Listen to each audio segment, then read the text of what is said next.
Welcome, everybody, to the Rad Life, the only talk radio show that takes you along with host and age explorer Rad Gantos on his continuing journey of discovery into life's challenges, opportunities, options, and all the latest and greatest things that come with getting older.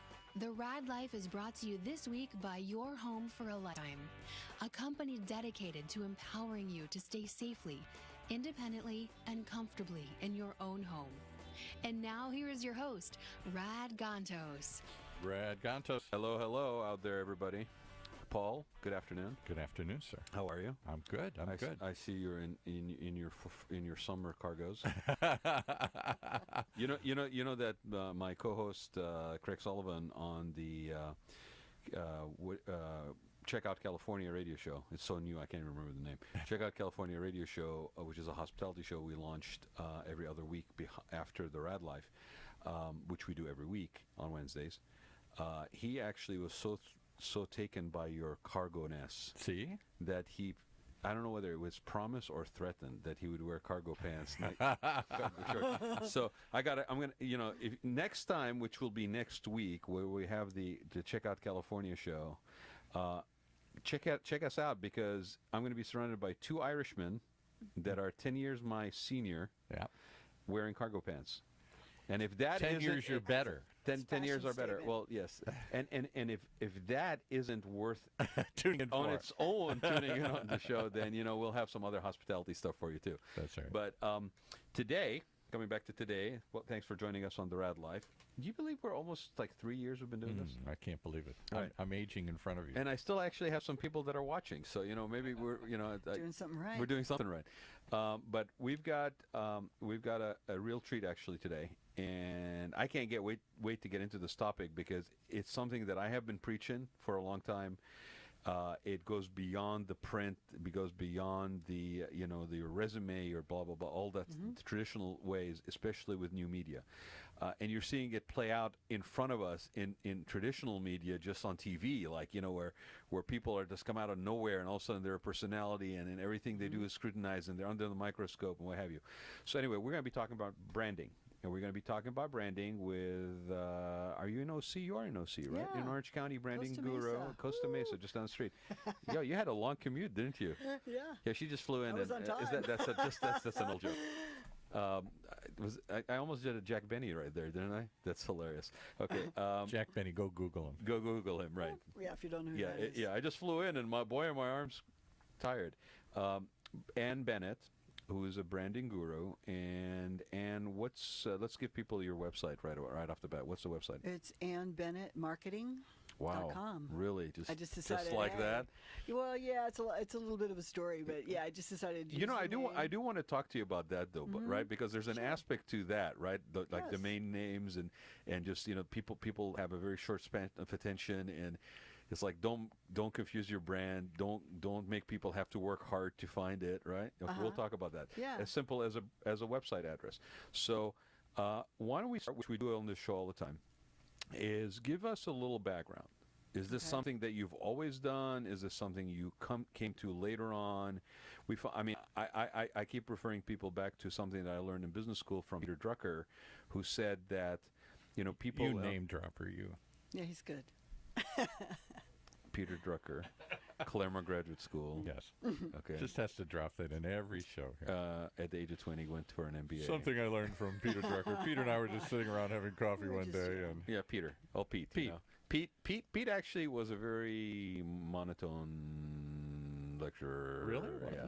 Yeah. Is he still alive? No, he passed away. Yeah. But he was actually brilliant in one aspect. I mean, a lot of ways, but I think his claim to fame, the way I saw it, was that he was able to take language that was maybe could be potentially complicated jargon and industry, technical lingo, especially when we're talking manufacturing industry at that era, at that time. And he allowed people like your dad, Paul, yes, to grow through the corporate structure and gain skill sets through his writing style that simplified the format for people to grow into management positions and leadership positions, stuff from manufacturing, from the floor, and so forth. And I think that was the genius of Peter Drucker, is that he was able to everyman the language for the skill sets that you needed to grow a professional. And that's when you could do it. I mean, we've talked about it before on the show. My dad was born in 1920, since passed away a few years ago. But when he started, he went on the factory floor as a kid. He lived very poor in the ghetto of Detroit, and was half Polish, and that's where all the Poles went. All his relatives went to work in the factory. Fought in World War II, came back, said, "Okay, when are you going to start in the factory?" He went, "Hell no." Well, what else are you going to do? There was no, he didn't have any college, didn't have any degree. It was very social stratified and that. And the Poles were the last people that came over. They were the lowest rung in the immigrant ladder in Detroit in those days. And so he took a job.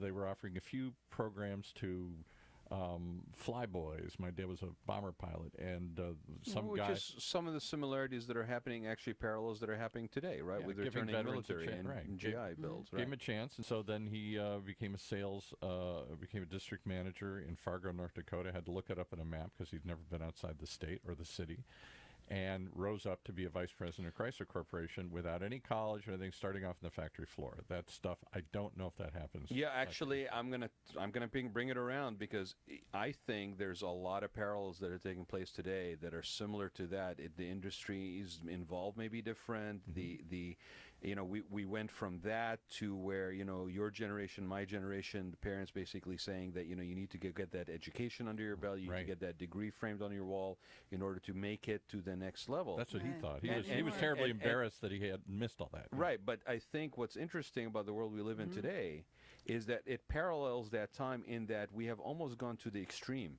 Like, the paper doesn't mean as much anymore. You can go to the next level. I mean, back in 1985 when I went for my master's degree, the MBA, it was $50,000 a year, buys you a lot of beer, and the future's so bright I could wear shades. Remember those songs? And those things mattered. And like happens, economics 101, when you have an abundance of something, the incremental value of it goes down. Right. Very And true. now we are going back to to society which is basically appreciative, I think, in an interesting way, to the artisan craftsman, to the the highest paid person is a tradesman in New York who's a plumber, a mechanic that works on an Alfa Romeo, basically, when it's a collector car. Electricians, right? Electrician comes in and if he sticks us. If he stares at your socket at your that came out wrong. If he stares at your electrical socket, stare at my socket. I'm staring at your socket. He's across the way from me. I can't help it. But if you stare at your socket, he charges you $70. And then if he gets parts, then he comes back and it's another $65. I mean, it's interesting. It's more expensive than going to see a doctor with a copay of $20. Here's the other parallel, and then maybe this will lead to. We'll try and bring this into your Is guest. it going to come back to branding? What We're is gonna try it. We're trying to bring it actually back. everything we are talking about, and the reason why I'm letting this it's drag. I mean, positioning, Paul it's doesn't give me a positioning. chance. He basically is going to jump in and throw his 2 cents, 3 cents, 4 cents, and 5 cents in. 40 minutes later, we'll be how are we talking about branding? All of these things, if anybody's listening, what I guess what you should take as a thread here is that every single thing that you do is a representation of who you are, whether it's conscious or unconscious. Oh, you sound like a hippie now. And, dude. There's a psychology to right? it. But everything you do is that. And when you are under the microcosm of social media, and you are under the microscope, whether you are a professional on a social media called LinkedIn, or you're a person who owns your own company and you have a company page on Facebook, whether you're in the service industry, whether you're in the product industry, whether you are a professional, every single thing you do, I hate to sound manipulative, but you have to have a strategy behind it, because somebody is paying attention. If every picture you have on Facebook as a lifestyle reporter, and a certain friend of mine knows who I'm talking about, right? A lifestyle reporter that writes about luxury and lifestyle and food and beverage. If every picture that you have, you're holding a wine glass, somebody who doesn't like you is going to turn that into the fact that you're an alcoholic. Right. Okay, Right. that is part It's of your also brand. Be a little snoozy. Yeah. So here, let me The see if I can do. brand presence may be unintentional, but it's still there. This week you failed. Usually you bring it back to. I did bring it back. perfectly. I never left it. Here's the thing. It's all about everything being congruent to whatever your brand actually is. But it can't be a happenstance or accidental, is what I'm trying to say. It has to be strategic. There has to be some level of strategy. You got to think about every picture you take and everything you put on. No, not to the point where you're not being, because here's the other it word. just needs to align with your brand. If it's not aligning with your brand, then people are like, oh, well, you're a badass, but here you are being like a meditator. Goody two-shoe. Correct. And the word that you use in the question that you sent me, which I say all the time to this gentleman over there, great, let's get him. Is authenticity. Yeah, absolutely. Okay, and that's what you're talking about, is that really it has to be authentic. Branding. And that's what you're talking about. If it's authentically you, then you're not basically having to watch everything. Now, it's like sales, right? You have people that are going to be a learned skill, and there are people that have the friggin' gift of gab, right? Right. So there's there's a hybrid of all kinds of ranges in between. So if you are not aware about the importance of branding, then you should be. But let's talk about it for a minute, because why is it important? Personally, I think branding, we've been doing that, branding and marketing, since we were little kids. So when you put the title on it, it makes it sound like... When you start to make a branding and marketing, everyone's like, "Ooh, what's that? And I have to be somebody else, and it's not really me." Right. And all of that, to me, is completely bogus. Well, it's canned, right? It's trying to standardize something. Oh, let me make myself into... For me, for instance, I'm kind of like this casual rock star, like... We were just talking about that. Casual rock star. I like that. I'm a casual versus a formal rock star. Versus glam rock star. Right? They're very different. And so it's a little bit... That's true, too. Yeah. David Bowie was glam rock and all that. It was glam rock when I was in high school. So it's a little bit different. I think, it has to do with your personality. It's a combination of things. It's your essence, your personality style, who you are, the things that you love, the things that you hate. Right. And combined with your skill, right? So combined with what it is you do. You're actually asking people to have a sense of awareness that is detailed enough that they have a consciousness about this. Where most people... When I work with my clients, this is what we do, right? But and it's a surprise for a lot of them. Although, to your point, it's something that isn't foreign. It is actually very intrinsic to their personality. It's just maybe somewhere down the road they became a little bit more, contained.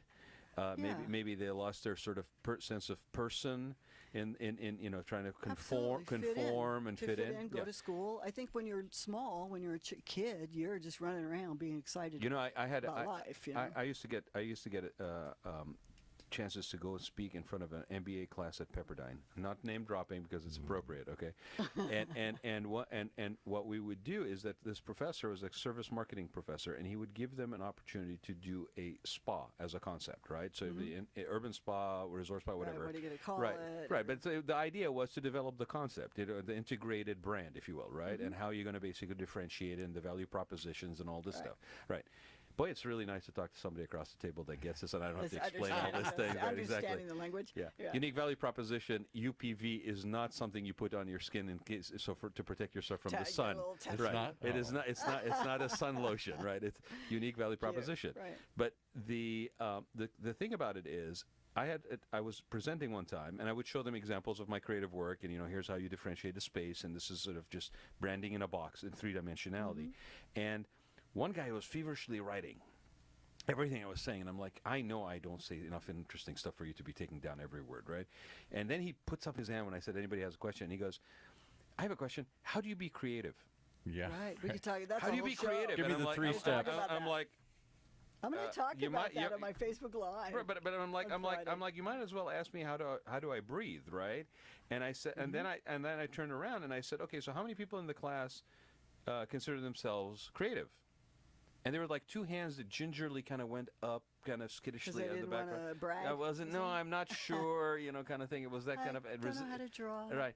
And then I said, okay, so if I had asked that same question when you guys were in like 4th grade, how many hands would have gone up? Every single hand almost went out. That's true. Right. So we do ourselves, I think, an interesting thing in trying to conform people because there's a standard that works. That's sort of a high rate of return kind of thing. Yeah, it's a throwback to the Industrial Revolution. Right. The idea that you could sit in the assembly chair line for 8 hours and put the pencil at the top of your page when you're done. All of that is like condensing. So can I bring a historical perspective in here? Just 1 second. So interestingly, in the same class, Everybody felt that they were really hip and cool and individuals, yet every single one of them used an Apple and wore jeans. And it was exactly the same. It's the it was same the hip and cool look that, right. legit, yeah. I mean, that's a brand. So, right? so go ahead, Mr. Apple's a big brand. Give me a historical context. Here's where I was going to go, and you finally found your way there. We started off talking about my father and his era, which was the World War II, post-World War II generation. By the way, if you haven't picked up yet, and there's a certain part of the show that is Paul's therapy session. Yes. I get it. We It's get like to a talk through dual this thing. now. I didn't know I was going to be with two men today. So, That's awesome. one of the things that his era perfected was this idea of similarity. They weren't individuals. Right. They were corporate men. They wore the corporate suit. Mad they Men. bought the Mad Yeah, Men. they had the outfit. They had the outfit. They bought the culture. My dad didn't have a personal brand. He adopted the corporate brand, and he bought it, and he lived it. He acted it. He was loyal to it until the day he died. We have created, the baby boomers, their children, created this idea of individuality. You created chaos. Chaos. Yeah. You Chaos really in did. general, You yeah. created chaos. Chaos you, is part of it. You took away Chaos is- the that's good. safety edge of the pool. Safe way to go, the safe way to I know look, what to wear. the I know what I corporate look blue, like. right. I walk in. I put in my time. I drink a couple of martinis at lunch, and I Yes. basically get a paycheck. And if I do that long enough, I have enough of a nest egg to retire Exactly. somewhere I in get a Florida pen and and play a watch. golf. So now And we if, have the if I'm lucky, I opportunity. crack. I just fall on the 8th or 9th hole, and basically they launch, and I'm done. So now we have the opportunity, and what she's saying, and you're both saying, is the obligation to then stand out. We can't. And it's blend not, in and it's not, anymore. and I mean, I don't know if you agree with me, Ann. We I don't can't be think anonymous anymore. Even when it's fun, it's still work. I mean, there's a part of it that, and I think by tapping into your individual already, ingrained, what do you call it, like a rebel? Yeah, I call it your rebel Your rebel- voice. rebel your voice. Rebel, Yeah, rebel and- soul branding. But you're asking people to trust the rebel voice. Mm-hmm. You're asking people to embrace the rebel voice, and the one that they were squelching. right, It's kind of they have and this you're inner asking them to voice. do this in a society that tells them conform. Right. It's a little.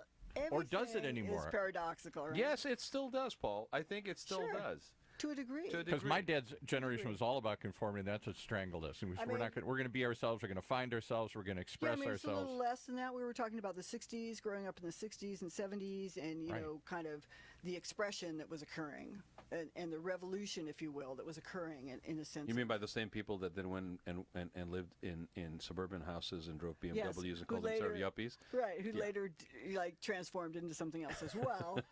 I mean, And now are trying to as reconnect with the... It all kind of goes around. Yeah. It goes around like fashion, right?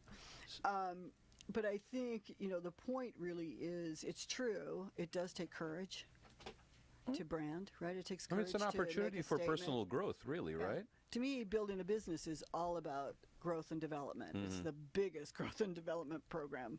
Whether you sign up for it or not, You find yourself you in find it. yourself in it. Yeah. So why, I asked you the question, I don't know that you gave me the answer.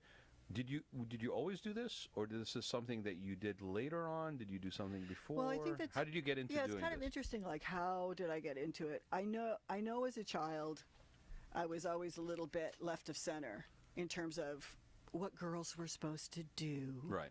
or how women. The whole idea was, women got to be two things. You could be a nurse or a teacher. Oh, three things. You could be a housewife. Housewife, yeah. Right, that was the options, and I was definitely not going to do any of that. You wanted door number 4. Yeah, I was like, there's something else bigger and better, and I have a call, if you will. I call it the rebel call. Yeah. That's pulling me. Maybe it's a rebel yell to go do back to that. something. It can because be a rebel yell as well. I think I'm an old Civil War buff. The rebel yell. I think it has to do with being a creative. Mm-hmm. Part of it, when you're creative, you're really looking at the world differently than how So how do you most of people look at how it. did you express that creativity? For younger? me, Yeah. I became a painter. Uh-huh. I went to New York City for my career and showed in Soho and sold my work and that kind of thing. And of course, I had a job as well. So I ended up working in magazine design and art direction. I worked for everybody. I started at Boating Magazine. I was the first woman. Boating magazine. Yeah, That's no, well, Oh yeah, boating and yachts and Big. Yeah, yeah. first woman in the art department at Popular Mechanics magazine, shooting guns and driving cars, super fun. And I ended up at Vogue as art director designer at Vogue magazine. So it's a very eclectic. And give me a time frame so I can understand that. I went to New York in 1980. Okay. After I graduated from college, and it was like obviously the place to go. Interesting time to be in New York. Very great time to be in New York in terms of the art world. Sure. You know, it was booming. Sure. Soho was bustling. Well, you were coming right off the 70s, and you had a lot of 80s innovation. You had Ian Schrager. You had a whole bunch of stuff that was happening all over. Terrific clubs and art. The Limelight. Innovative the Limelight. culinary was happening. A lot of, that's very cool. Area. The music was incredible. Mud Club and CBGBs were going like crazy. So there was a tremendous amount of creativity. And interesting stuff. Like someday I'll tell you my story about the Limelight, but anyway, that's another story. You want to sit in the hot seat? Someday, Rod, when you really want to hear a good story, I'll tell you the story of the Limelight. So you're working graphics, you were working in the publishing industry, and then you were also artist. Right, so I had kind of a double thing going on. But you never slept, did you? Who sleeps? Exactly. In New York City in the 80s, right? No. Yeah, right. We were out every night. Between your deadlines on the publication side and basically the showings, Up all night, partying all night. I'm sure there's a whole bunch of interesting stories. Yeah. Exactly. So I think, for me, it became this, as an artist, as well as having this kind of storytelling graphics background, it became my kind of sweet spot is how to uncover an interesting story and an interesting message, and then have it be created visually in words, to represent it, so other people to share it. Yeah, all that kind of stuff. So did you always? Do you think you always had that sort of inquisitive, explorative kind of? Totally passionately creative about everything. Yeah. Oh, why do you like that? Oh, what's that about? Absorb everything. Yeah, and I do that today. I was just thinking about. We were talking about creativity earlier, and it's like, when you get relaxed and allow yourself to really love life and all the things in it, it gets really interesting. Yeah, and everything stimulates and everything inspires, and you go down these little rabbit holes on things, and whether they lead to anything or not, the journey down the rabbit hole is interesting. It's very satisfying. Yeah. No, I totally get it, and I think that's whole creative I think mechanism. A lot of people that are, if anybody's watching right now, what you're hearing is something that sometimes we rob ourselves of in society. I mean, I tell people, whatever you do, be careful. It's a genuine risk, okay, that is self-inflicted, that you rob yourself of the uniqueness of your own story. People don't, in my experience, and the people that I work with, they don't think they have an interesting story. Right. Who would be interested? Who cares? Who'd be interested to sit here and listen to us basically talk? Who cares what I've done in my life, right, or how I've done it, or what I think? And that's where we go. Right. That's where we go in the personal brand. And the minute you accept that as a reality, part of your life's reality, other things become easier to comply with, compromise on, and sort of accept. And at the same time, you're somehow unhappy, you're somehow unfulfilled.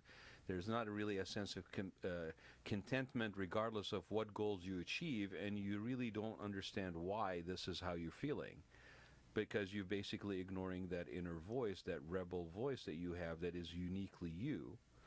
And right. we don't, and I mean, I see some people on here, Jeff is on here, hey Jeff, some people on here, that some of the people that are creatives that I know that are out there, that they understand this. I mean, we understand this. We all have had that moment, maybe we can remember it, maybe we don't, where we had to make a choice. Mm-hmm. Do you follow this sort of packaged, yes, it will lead to some success, whatever, some sort of happiness, that society tells you this is the way you should go to be safe? Right. Or do you take that risk of actually exploring and finding out and embracing that? And very, very, very similar to what you guys did in the 60s as far as self-expression. But I think it's been our whole generation. But I think we've constantly, most of us have followed the road less traveled, to use the Robert Frost analogy. Well, I just think it's creative people in general, because I deal with a lot of creatives in my business, and also healers and therapists and people like that. There is that rebel. So even in business, there's a rebel. So why is it important to do branding? Yeah. Let's keep it to the conversation kind of we're having, because branding, like you were saying, we start putting a title on it, and it's like, oh, this is this formal thing. Right. But yes, what we're talking about is branding. Why is it important to listen to that rebel voice? Why is it important to spend the time, whether it's instantaneous or over a summer or whatever, to get in touch with that makes you unique as a brand, as a person, as an offering, as a presence, as an existence on the planet, basically? Because what do they say? You're the only the best thing you are the best form. You are the best form of you or something that's out there. I don't know. I'm not quoting it correctly, but something where there's nobody better at you than you. Right. Everybody else is taken. Right. Be yourself. Yeah, be yourself. So why is it important, then? Well, I think it goes back to that sense that we were talking about, self-satisfaction. Mm-hmm. The sense of knowing that you are important, or you do play a part in the bigger picture. It's not like you have to be a superstar or rock star to impact other people. But when you can understand why other people find you fascinating, why do other people like you? But isn't that arrogant? Isn't that? I guess some people I'm being arrogant. devil's advocate here, but isn't that arrogant? Isn't that like a little bit too full of yourself? I'm all about arrogance and bragging. So Good mostly for women. Yeah. Mostly for women. Right. Guys don't have any usually have no problem with arrogance. But we hide it. We hide it through the bravado. There's a lot of insecurity with guys. Right. I think, but if you actually owned your genius, I call it, your uniqueness, what makes you. Yeah. Mm-hmm. Then you can breathe. And relax. And would you say not only getting in touch with that, but also, I hate to put it this way, forgiving yourself for that being who you are, basically, that you are who you are. You accept. There's an acceptance factor that is very important, because you could get a sense of who you are, but then not like it. Wait, I got sucks. these rough edges. I'm not perfect. About embracing, right? Acceptance, I think, is a really great word, because a lot of times there's things about our personalities that we don't like, right? But that when you frame it in a particular way, it becomes very positive. And if you frame it in a different way, it becomes negative. Well, right? It's like you were saying, oh, well, I'm so full, wouldn't that be like I'm full of myself? And I'm like, yeah, woohoo, go for it. Well, because the word selfish. Yeah, selfish is great. Became this horrible thing, right? And I tell people all the time, I said, there's nothing wrong with being self-aware, or if you want to call it selfish, because if you can't be selfish with yourself, you will not have resources to share with others. If you are being selfless all the time, you will become drained. And burned out. Right. And you'll feel like the life is sucked out of you. But we do. It won't be inspiring. So you want to hear something arrogant? You owe it to others. That's good. Okay, to be selfish with yourself, so that they can benefit from what you have to offer them. So they can get the full experience of you. Right. Right? Like that's what whether they like wants. it or not. They want the full experience. Right. So I mean, all sorts of different flavors for all sorts of different. But I think people. that's an exciting component. I mean, I think it's something, it's like, and we can get really large on this thing and start talking about, people who have hesitation and resistance to diversity, be it on any level, be it on an ethnic level, be it on a sexual orientation level, whatever. Okay. There's a certain amount of energy and effort that is put into having people conform. I don't think it's a conspiracy. I think it arises from a scare, a worry that, we don't want to rock the boat. Conforming is the better way to go. But I think there's so much freedom. Not irresponsibility, by the way, okay? No, freedom. Actually, ownership. Empowerment in basically accepting that unique value proposition that is you. Right. Right? And when you can do that. And then the courage to share it. Yeah. So can I be selfish for a moment and play a commercial? Paul's going to be selfish right now, because if he's not, we can't keep the show going. That's right. Go ahead. Let's do that. We'll be right back. Which is really for your own benefit. These Go ahead. That's right. You have been listening to so the Rad Life. Okay, so you If you are like the majority of Americans, you want to continue living in a familiar environment throughout your maturing years. In fact, according to many surveys, 82% of homeowners overwhelmingly prefer to age in place, which means living in their current homes safely, independently, and comfortably, regardless of age or ability level. With over 30 years of combined experience in residential, commercial, hospitality, and destination resorts fields, Your Home for a Lifetime is a company dedicated to empowering you to maintain your quality of life and independence by helping you make your house your home for a lifetime.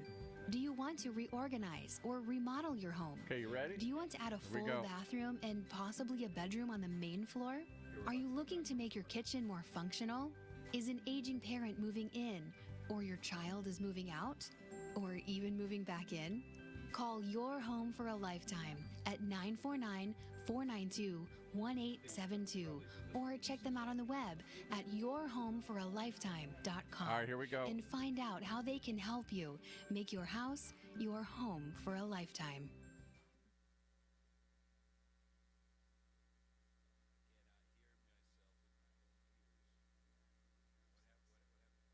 Oh, I was looking to be something very clever here. Wait a second. Oh, it didn't work. Okay, so this show is not brought to you by clever people. No.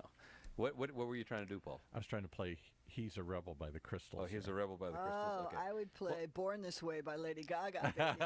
Okay, why don't you find that? We'll play that for Ann as we head out. But you know, can I ask a question before you launch into your deep philosophical dive here?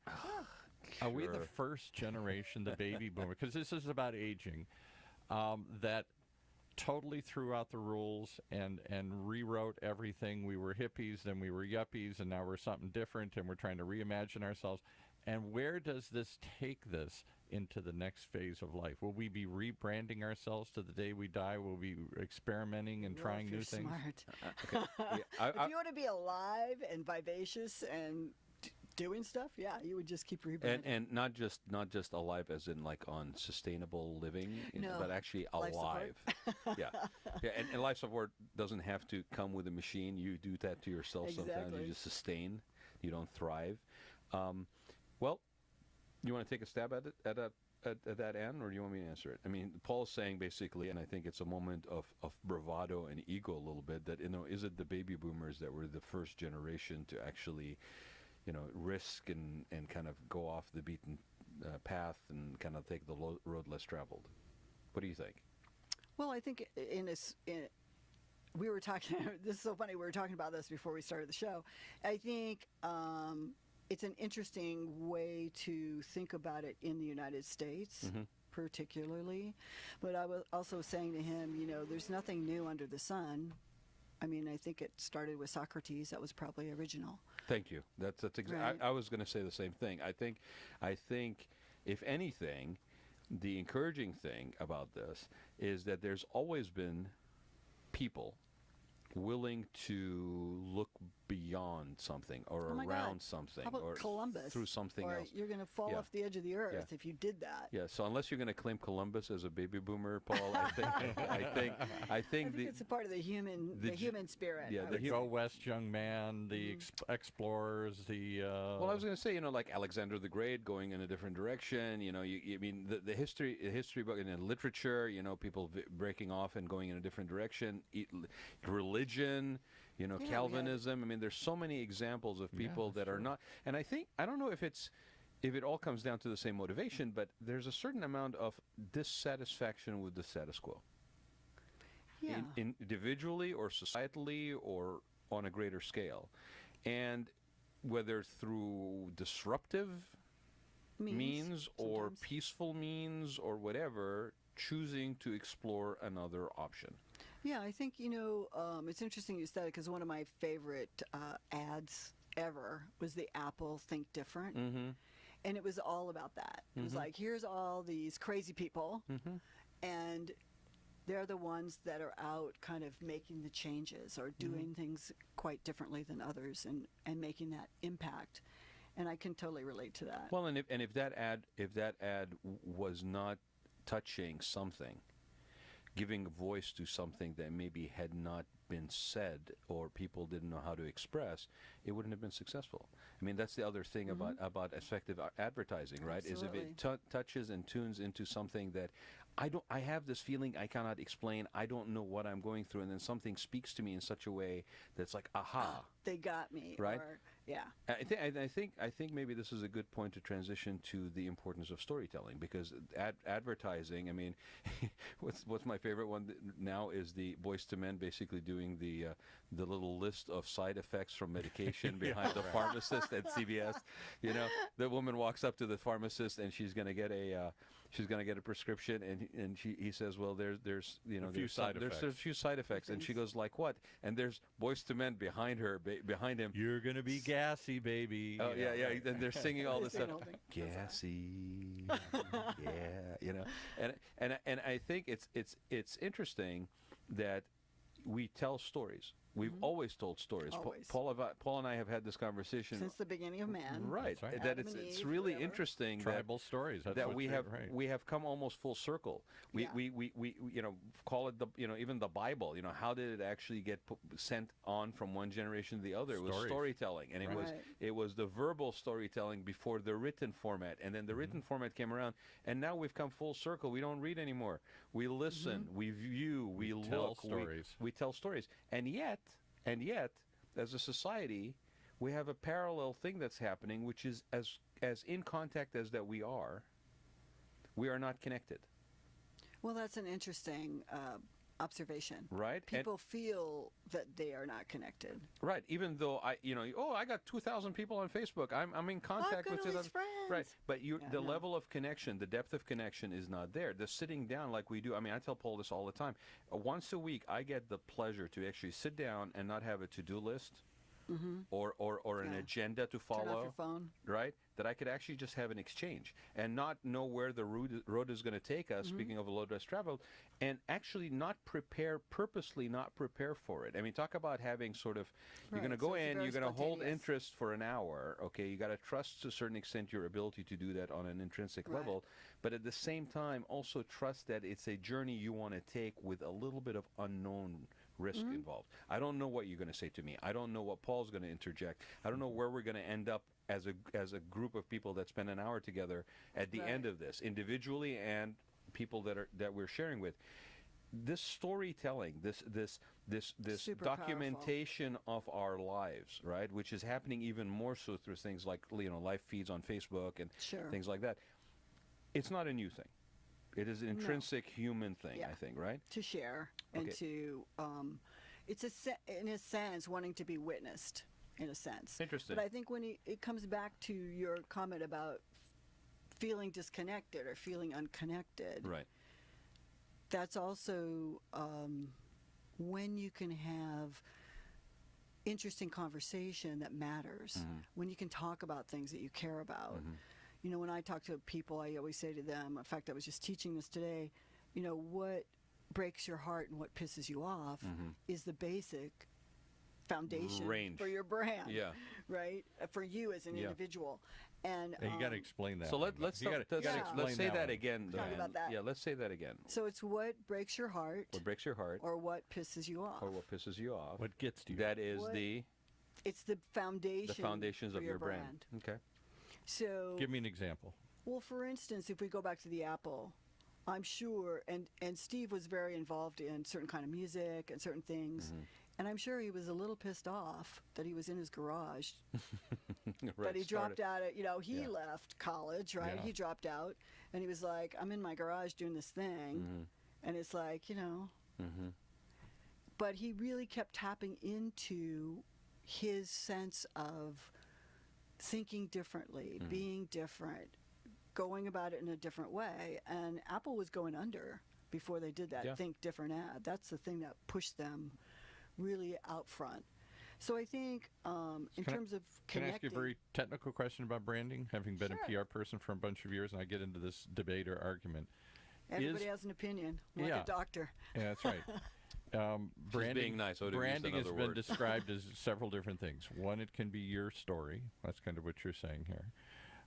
Others say it's more emotional, subliminal. It's all emotional. Yeah, it's all emotion. It's all emotional. And everything is emotional. We have another show we do on Talk branding about something here. that scares the living daylights out of people to commit to. Yeah. An emotional expression of your life. Yeah. Exactly. So is it's it real. Is it's it real. very it isn't real. a fake thing. So is it stated, or is it, it's like saying, gee, this is a fun restaurant. You can't say it's fun. It's got to feel fun. You can't say it's fun. You can't describe. Sure, you can say it's fun, but that's because you don't have the language muscle trained enough to express yourself differently.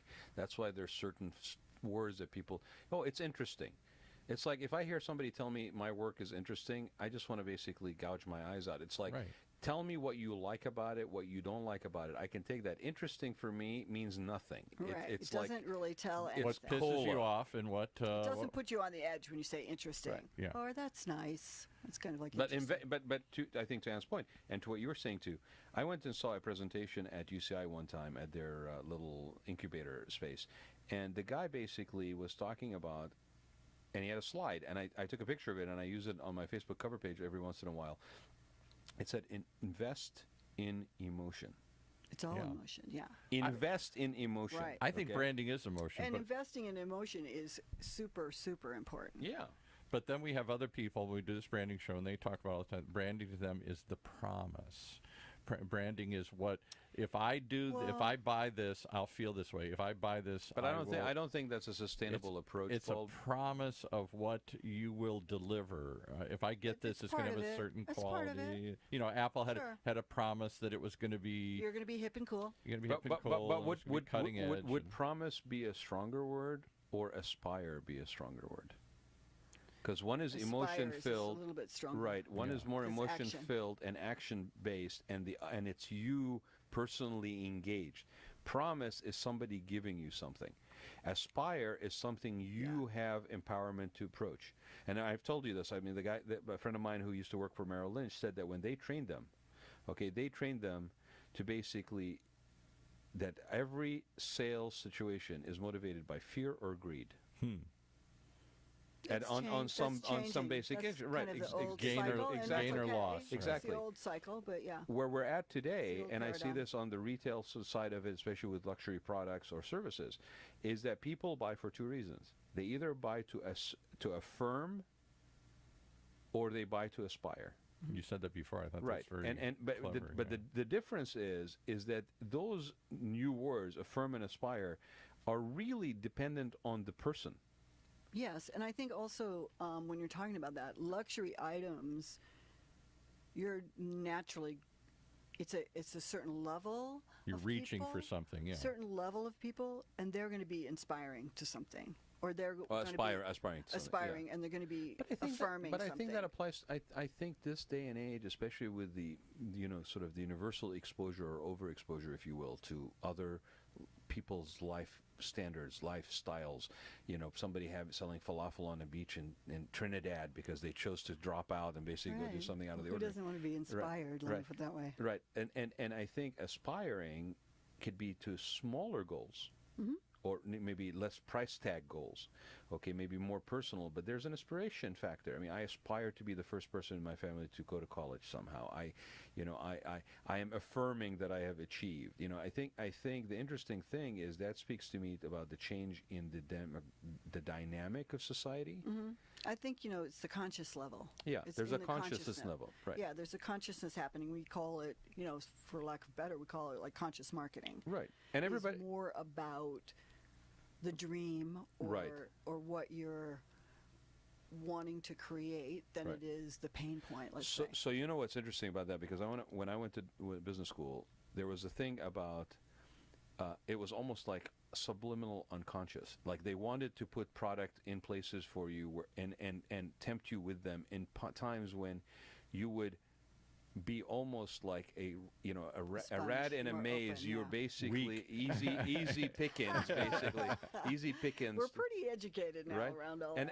And that's where I was going with this. Is that was back in the day when you didn't absorb 2 hours of HGTV, you didn't absorb 3 hours of Travel Channel, cooking shows, reality television. So the marketplace, the profile end user, the person you are marketing to, in addition to the generational differences, has become more aware.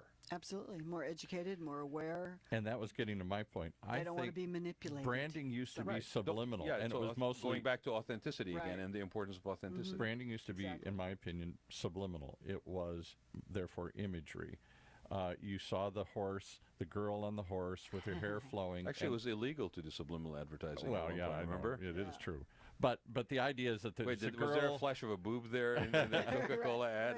The girl's riding the horse, their hair's flowing, and then you have to decide, is this a women's feminine product or Coca-Cola? Or butter. Or butter, yes. Could be anything. And if I get this product, then I'll feel like this. I'll be free, and I'll be sexual, and I'll be all these things. Some of that's still happening, certainly in car But now what you're talking advertising. Not only car advertising, in pharmaceutical advertising, especially with testosterone therapy, or why the heck is a couple buying two antique bathtubs and then setting them up on a deck somewhere and sitting in them at the end of the ad, when it's basically selling me Viagra or something like that? I mean, it's kind of interesting. It's like, if you're selling me Viagra, why are they in two separate bathtubs? I don't understand. Is this a failed situation or what? But my point is that I think that's the failure of all modern advertising today, is that we're searching for something more genuine, more authentic, something to connect, and suddenly we want to hear your story, how you built the company. We want to hear the story of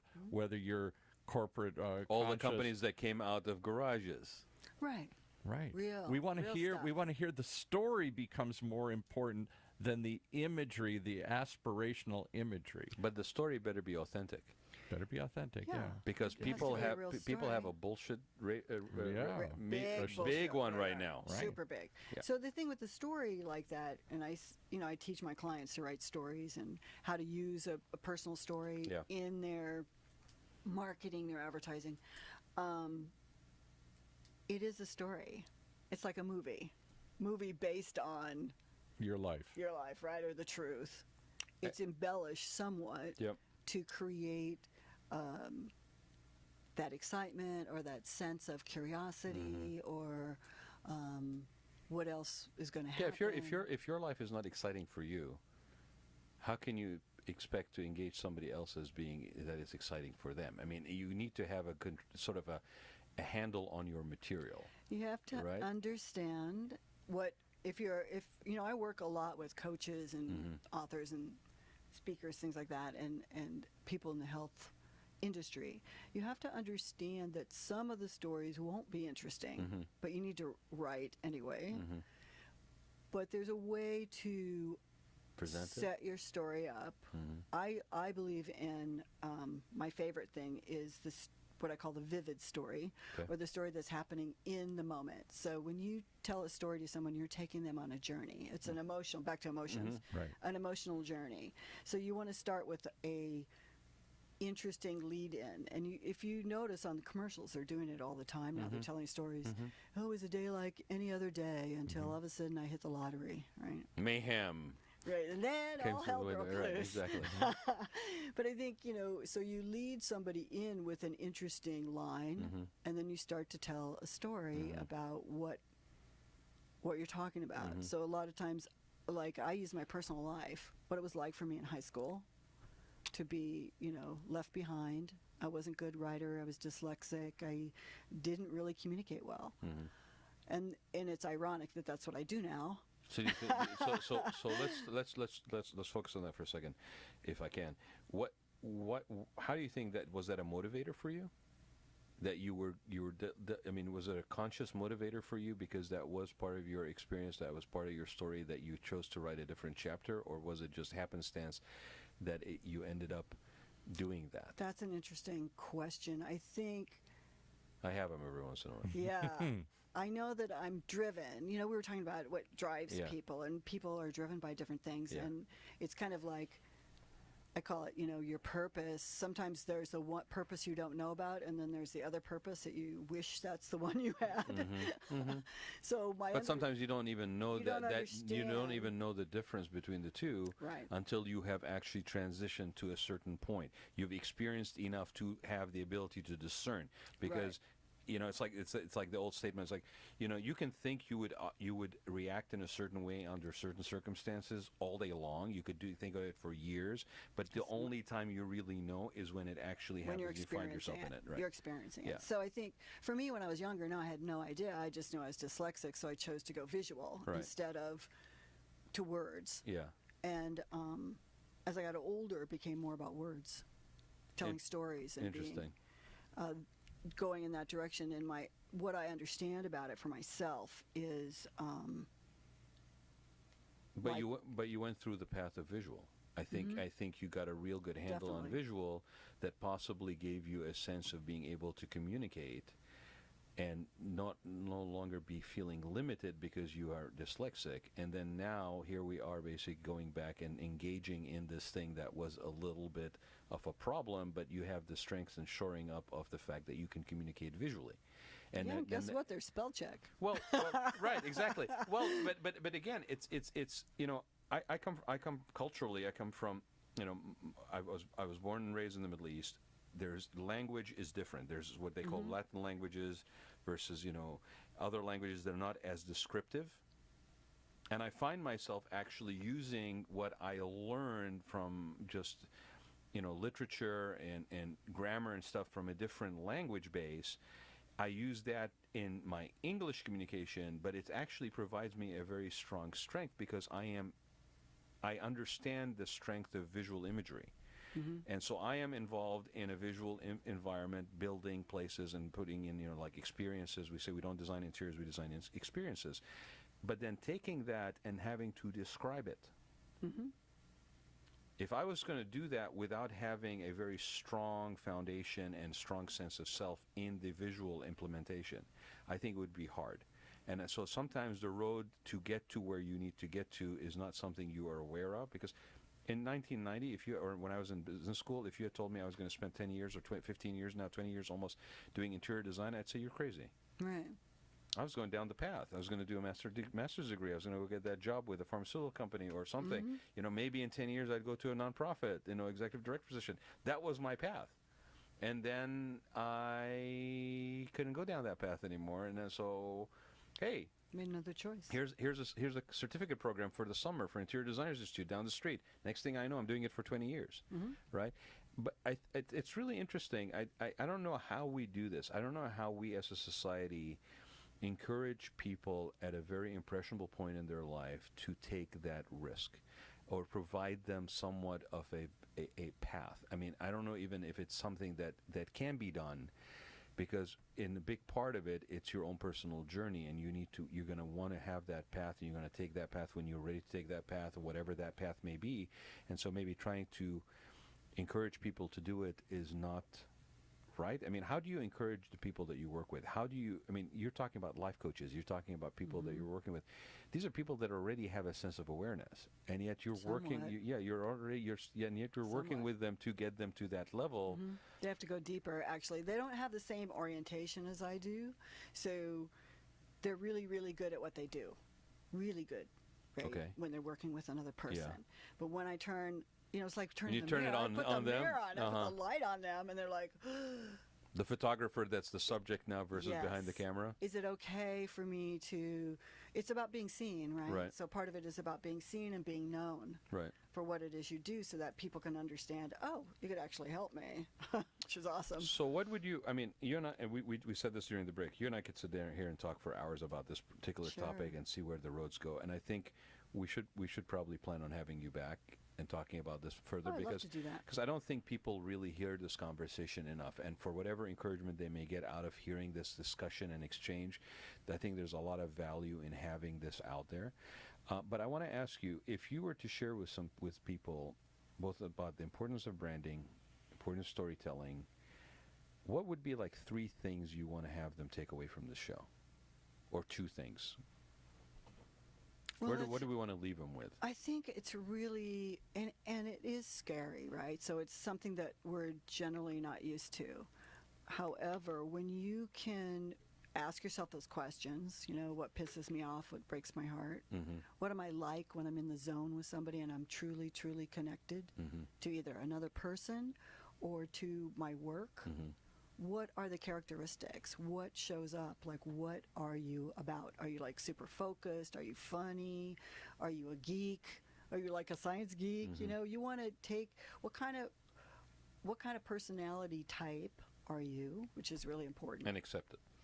Blow it up, baby, and then amplify bigger it. than life. Right. Yeah, you want it to be big so that it's standing out amongst all the other types. Like when you have a group of superheroes, they're all different. They got a different costume, they got a different outfit. They might have the same, you know, their flesh and blood or whatever, but they all have a different point of view of how they do what it is they do. You know, that's an interesting analogy that you just picked, because every one of those superheroes also has, and again, if it's a Stan Lee or a Marvel, you know, kind of thing, the thing that makes them really appealing, I think, to people is that they have insecurities. Yeah. They have personal problems. They have relationship problems. And that goes back to the Greek way of storytelling. You have to find the flaw in the hero. Yeah, but that also becomes, you know, it's the hero's journey, right? So it's also... It's what makes you relatable. Like, I was laughing a little bit. Now we're talking Joseph Campbell here. Yeah, Right. I was laughing a little bit when you were going, oh, you know, here's this guru. I'm like, I am really not that person. I am a little bit more like the rebel next door. Yeah, but I was setting up the staging of the story, right? Yeah, that was great. I was laughing about it. I was like, uh-huh. But storytelling brings you connection with another person emotionally. And they go on the journey with you. That's the power of that. So in terms of that, I would say, you know, definitely people need to, you know, I teach this whole class where we look at every decade of your life and you pick out a defining moment and then write a story. Wow. And it really releases for that person. Paul over there is smiling. Yeah. Oh, yeah, I remember that one. And their I remember that DNA, right? It's their DNA. It becomes obvious why they do what they do. So let's give people the website again. It's AnnBennettMarketing.com. AnnBennettMarketing.com. And spell Ann Bennett, because in today's world of individualism, the Ann could be A-Y-N, right? Exactly. So it's A-N-N, no E, B-E-N-N-E-T-T, marketing.com. And if you want to get, I have this really cool exercise about discovering your rebel voice. So can you share it? Yeah. Okay. So if you go to my website, AnnBennettMarketing.com/Rebel Voice, you'll get this form, and it's fun, and it's like, who's your favorite person in history and why? Who's your favorite cartoon character and why? They're like these fun little things to write about, and it is extraordinary what you discover. Oh, I'm going to have to do that. It's cool, yeah. You guys should go do it. You know, it's a little bit deeper than those little things that come up on Facebook that says, you know, who's your, you know, what's your spirit animal and stuff like that, and then you click on it and find out. So you have to participate probably a little bit more in this. Yeah. But go to AnnBennettMarketing.com and take your, you know, finding your rebel voice. You know, it's really an interesting conversation. I walked into this room. I had no clue I was going to talk. I was going to touch on Aristotle, Socrates, Joseph Campbell. You slid in a little Ayn Rand in there a little bit, right? Like really softly with the spelling. She's quick, Paul, huh? She is. She worked it all in the story. And it's all about storytelling.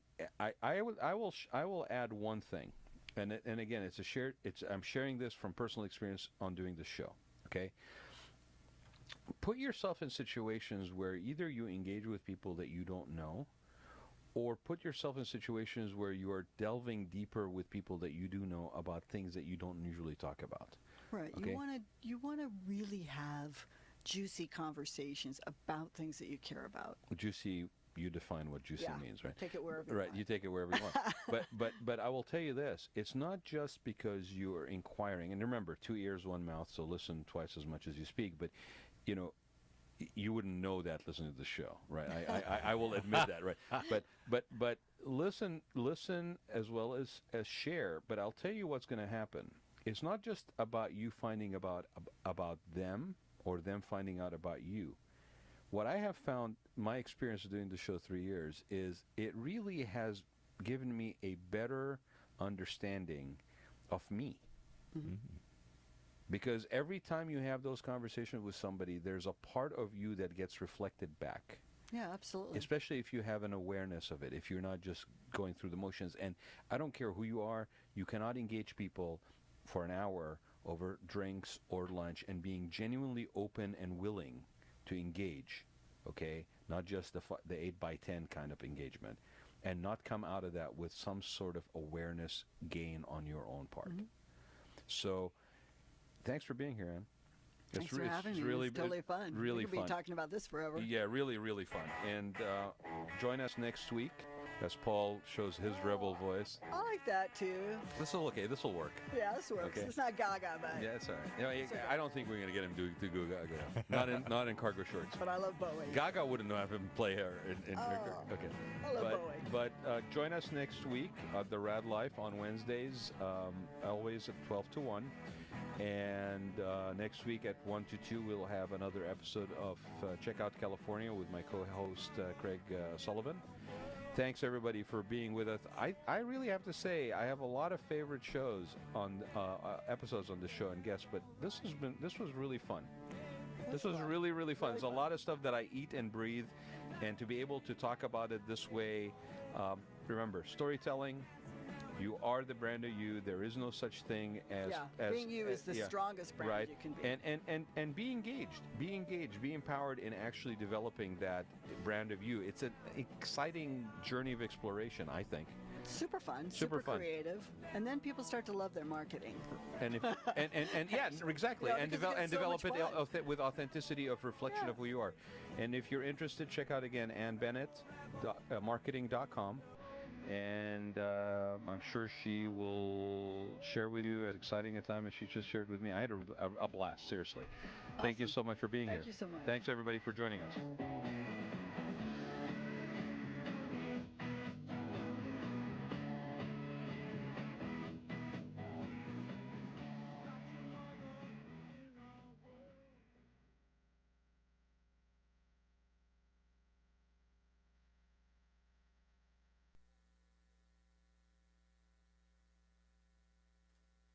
Imagine what it would feel like to lose everything. Your job, your home, your family, your dignity. This has happened to thousands of the men, women, veterans, and young adults we serve at Working Wardrobes. What do we do to help? We provide career development services, life skills workshops, job skills training. We provide the perfect interview outfit, and we get clients placed in jobs. Call Working Wardrobes, 714-210-2460. Donate, volunteer, invest, hire.